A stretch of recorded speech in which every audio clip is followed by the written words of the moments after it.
Bismillahirrahmanirrahim. Assalamualaikum warahmatullahi wabarakatuh. Apa cak lemes ya loh, lapar ya. Baru setengah 11 ini. Kumbang hitam, kumbang penyengat. Kalau nyengat sakit sekali. Kalau jawab salam ya tidak semangat. Kita ulangi sekali lagi. Assalamualaikum warahmatullahi wabarakatuh. Kumbang hitam, kumbang penyengat. Kalau nyengat sakit sekali. Kalau jawab salam tidak semangat, biasanya cepat mati.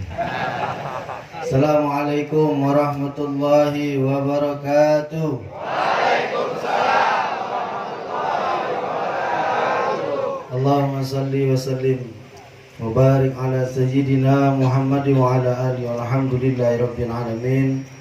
Rabbi a'udzu bika min hamazatis syayatin wa a'udzu bika rabbi yahdurun ma ba'du. Rabbi israh li sadri wa yassir li amri wa hlul 'uqdatam min lisani yafqahu qawli. Rabbi zidna ilman, Rabbi zidna ilman, Rabbi zidna ilman. Sadaqallahul azim.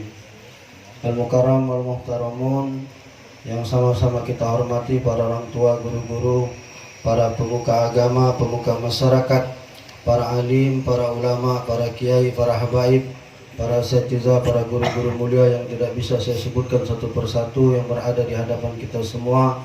Kita doakan mudah-mudahan guru-guru kita ini semuanya disehatkan oleh Allah Subhanahu wa taala. Umurnya dipanjangkan oleh Allah dan mudah-mudahan rezekinya diluaskan oleh Allah Subhanahu wa taala. Segenap panitia dan pembina Maulid Isrin yang insyaallah semuanya dimuliakan oleh Allah Subhanahu wa taala. Saibul Hajat Ustaz Abdul Khair, Mudir Mahad Nur Pastabikul Khairat Tegal Binangun.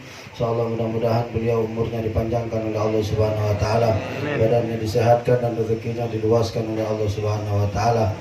Ami Ali yang luar biasa di usia beliau tidak pernah absen melok Maulid Arba'in. Marba'in sudah tutup, nyambung Isrin. Jadi bayangkan kalau seumur beliau baik masih semangat. Tadi kata Habib Mahdi naik motor ke Tegal Binangun sini, madai kamu yang masih muda-muda tidak semangat ikut maulid.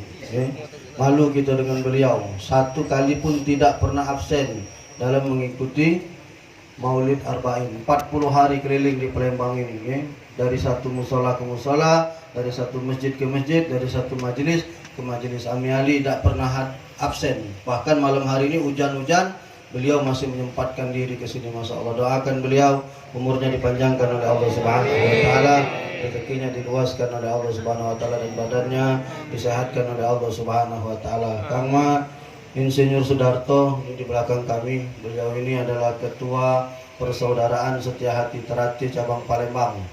Saya disahkan jadi pendekar tahun 97. Waktu saya menempuh pendidikan di Pondok Pesantren Wali Songo Ponorogo.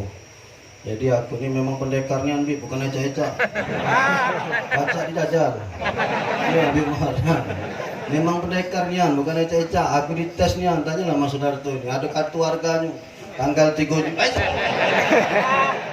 Hampir ini, maaf kuala dari. Tidak refleks dan galak soalnya. Cara bersilat. Kalau dewek mangkuk ini kalau ada nampak cepat aku makan. Saya tanggal 3 Juni tahun 1997 disahkan jadi pendekar tingkat 1 Persaudaraan Sejati Terati setelah menempuh pendidikan 2 tahun. Belajarnya bukan cak di Palembang ini Pak, nyebrang sungai. Untuk ke tempat latihan itu dari pondok manjat pagar 4 meter, melompat ke bawah, nyebrang sungai dulu, baru sampai di tempat latihan. Makanya gua ngomong ke tadi, memang tahan teteknya, bukan sombong, ini tahu aku tuh. Bukan sombong. Memang latihan silatnya anak ini.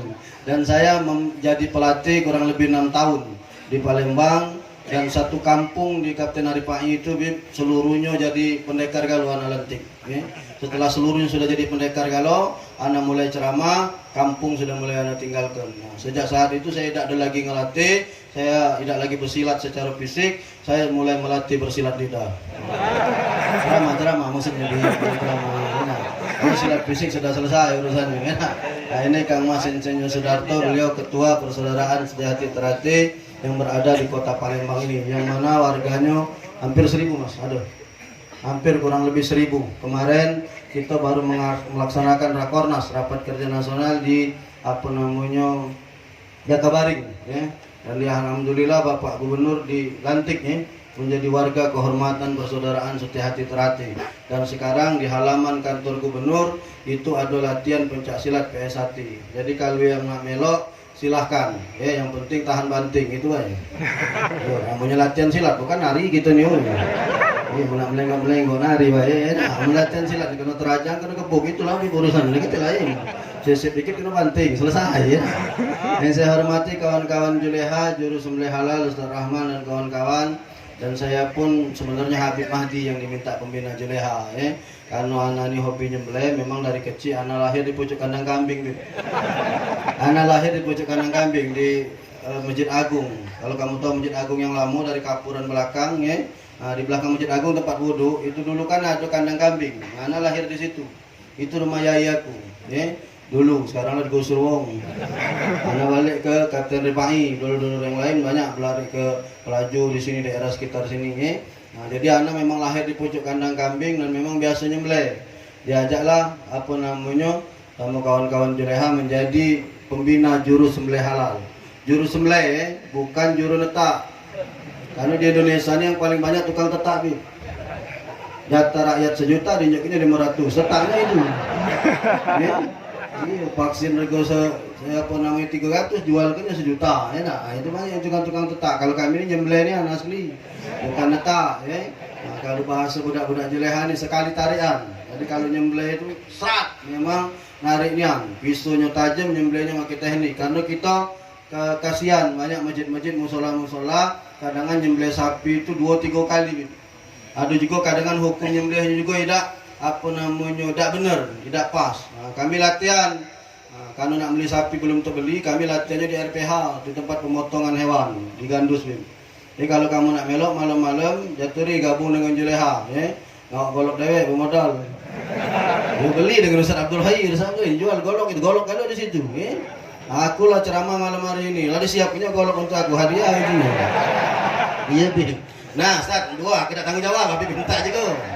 Lemah di sini golok kan, di situ tinggal ngembek bae. Bapak Ibu, para jamaah semua yang insya Allah dimuliakan oleh Allah Subhanahu Wa Taala, malam ini saya hanya melanjutkan tadi apa yang disampaikan oleh Habibana Mahdi bin Muhammad bin Ahmad bin Jen bin Sahab. Ya.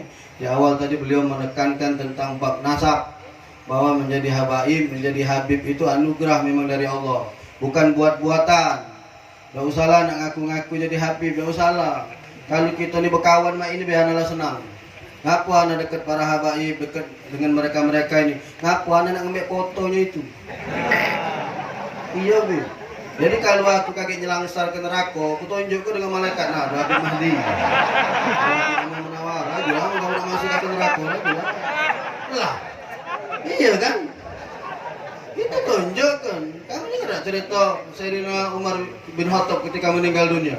Waktu di dalam kubur, Sayyidina Ali berkata dari atas, "Ya Umar, antum sujud di dunia. Engkau itu pendekar di dunia. Tunjuk ke kalau engkau itu pendekar di akhirat." Begitu malaikat datang nanya Sayyidina Umar bin Khattab, ya kalau meninggalkan biasa marah buka, kita buka, ya. Sayyidina Umar bin Khattab ketika ditanya marah buka, malah balik ditanya, "Man anta? Kau siapa?"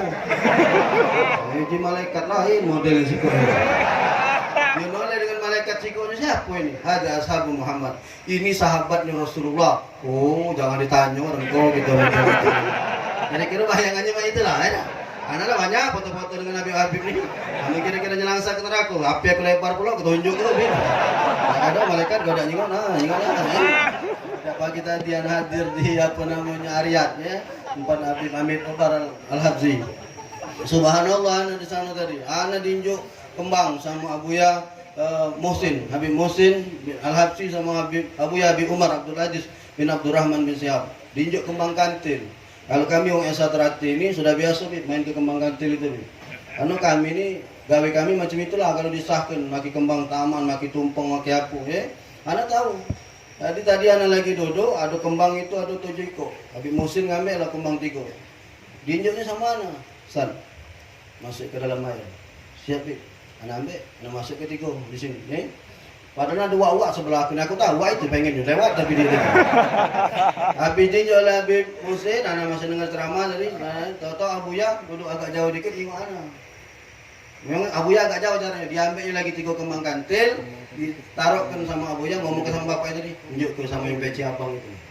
Tunjuk ke sama Ustaz Ali tadi. Tunjuk ke sama anak masuk ke lagi Namiko. Tadi balik, anak taruh kembang kantil itu di dalam apa namanya wadah, apa namanya kembang, ya, tunjuk air, tunjuk mangkok. Subhanallah, maghrib anak-anak kesini tadi, bunga itu berkembang. Ya. Itu biasanya isaro, bertanda baik, bakal dapat golong bagus malam ini. Itu isyarat begitu. Aku tak tahu itu tuh isyarat itu tuh. Ustaz Abdul Khair tahu, tak mungkin dia mengingkari masalah itu. Tak mungkin masing-masing golok tunjuk di malam ini. Bang Kantil itu tuh. Untuk menjadi habaib itu anugerah. Tak usahlah kita nak minta-minta. Kita bisa dekat dengan mereka-mereka ini sudah subhanallah, sudah luar biasa. Ya. Kenapa kita bisa duduk dengan beliau, dengan mereka-mereka ini, juriat langsung Rasulullah SAW, karena di tubuh mereka ini mengalir darahnya Rasulullah SAW. Kamu ini keturunan Nabi juga, Nabi Adam tapi. Iya kan, keturunan Nabi gitu, Nabi Adam. Kalau mereka-mereka ini memang di darah mereka ini ada mengalir apa namanya darah Rasulullah SAW. Di dalam hadis yang diriwayatkan oleh Imam Tabrani dan Al-Hakim dikatakan bahwa Rasulullah SAW bersabda, andai kata ada seorang lelaki, dia berdiri di antara Hajar Aswad dengan makam Ibrahim, lalu dia melaksanakan sholat dan berpuasa, lalu dia meninggal dunia, tapi di hatinya ada terbersit benci dengan keturunan juriat Rasul, dakhalan nar, maka mereka akan masuk neraka. Jangan main-main, Bang. Ya? Jangan main-main. Memang para habaib, para kiai ini kalau disakiti mereka tidak pernah balas. Kamu tahu tak, Syekh Ali Jabir yang pernah kena tujah di Lampung. Padahal beliau besar tinggi, melawan, hebat, tapi beliau tidak balas, ngadu tidak, ngelapor tidak. Kenapa? Karena mereka sedang meneladani akhlaknya Rasulullah. Rasul SAW kalau disakit tidak pernah balas.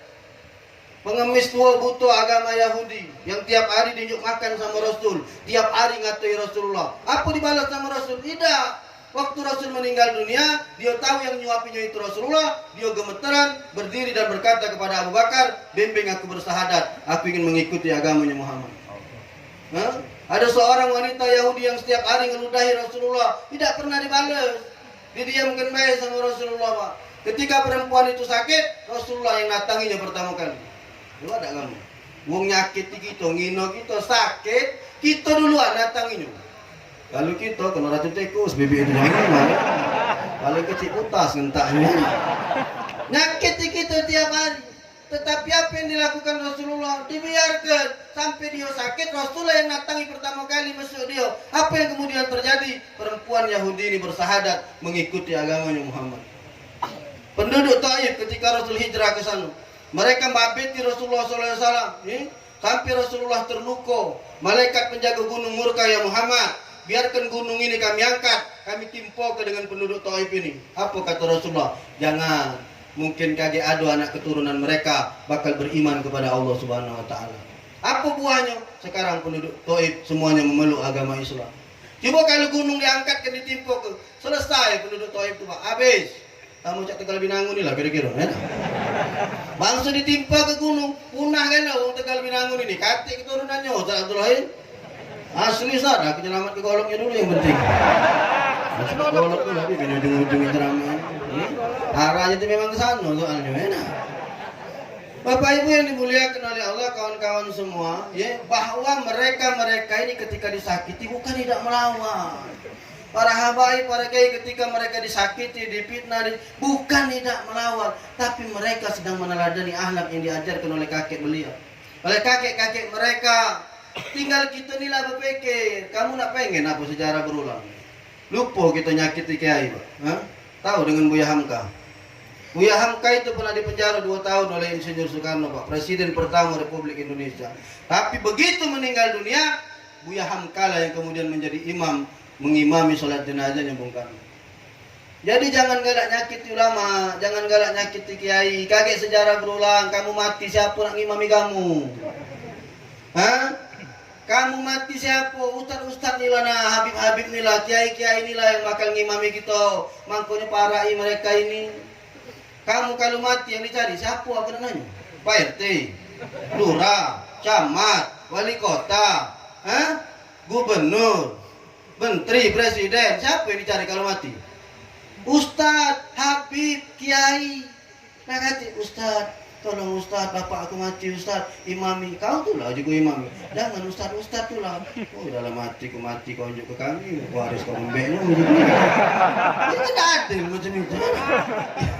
Waris dia mantap. Ini bapak suruh kita ngimami, cuma dalam hati tidak ada ngomong ke. Artinya kita ini bapak-bapak, kawan-kawan semua, berpikir dulu, ya. Jangan kita menigo nak memusuhi para ulama, nak memusuhi para kiai. Apalagi zaman sekarang nih Pak, ngacu arut ya Pak. Aku macu Quran baik Pak, ya. Tak pernah aku nemu ke kalimat Allah manggil Rasulullah dengan ucapan Muhammad. Selalu ya ayuhan Nabi, ya ayuhan Rasul. Allah yang menciptakan Rasulullah memunyuk Rasulullah SAW. Zaman sekarang adu kiai katanya doktor ngomong ke Rasulullah berondong. Itu bukan wong main-main Pak, wong hebat. Memang kita ini Beb, kalau kelewat pinter galak jadi buyang. Anda perhati gini ya Pak. Wong kalau sudah kelewat pinter galak jadi lolo. Tak kati ustad-ustad yang diunjuk Pak selama corona ini. Mereka berajo dewek-dewek, aman-aman baik. Santai-santai baik, hidup-hidup baik. Habis mati tambah gemuk macam ni. Selama corona ni. Nambah 20 kilo nah. Corona 2 tahun nambah 20 kilo Bim. Hai cacam ditambah arba'in dengan istri ini pula nambah 30. Pikul setengah macam ni.